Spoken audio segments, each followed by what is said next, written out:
Hi, I'm Tracey Spicer. The financial planning industry has been in the news quite a bit recently. Today I'm joined by Julia Blenkhorn and Perry Wilkey.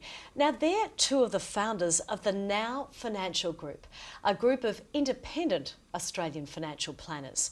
They say they have a different approach to financial planning to the large institutional financial planning groups. I'd like to ask them a little bit about that. Hi, thanks for joining us. A lot of people are nervous about going to financial planners. Why is there a need for such a service, Julia? Well, for a start, a very simple analogy is, would you start a road trip without a roadmap? You know, you've got to have a plan and you've got to have a coach to help you get there. So we often get asked by people, by our clients, oh, you know, I don't think I need a planner because I don't have any money. Well, they're precisely the type of people that need a planner. Because to create wealth, you've got to have a plan. It's a really great analogy. Perry, why do you think there's a necessity?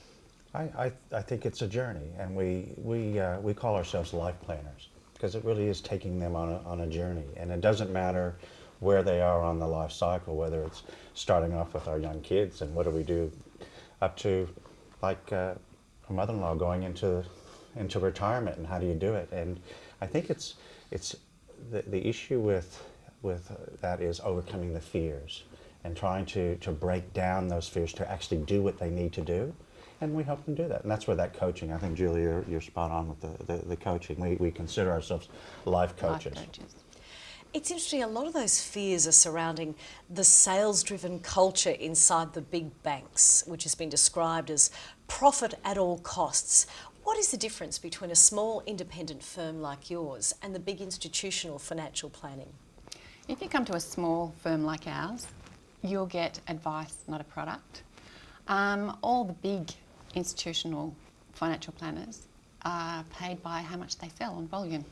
If you come and see us, you'll get advice which may not even involve a product. Somebody might come and see us and at the end of the meeting we're just doing some budgeting or some debt consolidation or setting up a savings plan. And more often than not, there's not a product involved.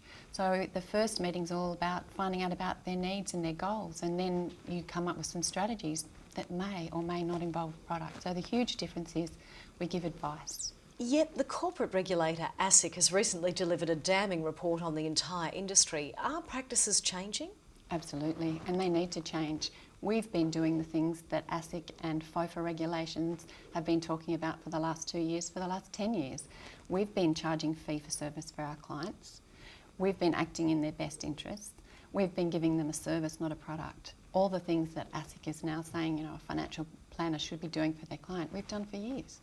Perry, it must be incredibly frustrating being lumped in with the same group. It is very frustrating. I guess when we're providing advice and when we know that 100% of our clients are coming from referrals, to be lumped in with the product providers is very frustrating because we're actually providing that advice service, and that's where our business is growing and coming from. There was a recent survey by Macquarie that actually went to clients that have an advisor, and there was 3 key areas that they hit, and that was that, do they know and meet my objectives? So are they thinking, the empathy? The second was, are they communicating and keeping me up to date with how am I doing on that journey? And then the last one, which is I guess what we pride ourselves on, is priority. Are we moving ahead, being proactive on what they're trying to do? Because you don't know what you don't know, so you don't know what question to ask.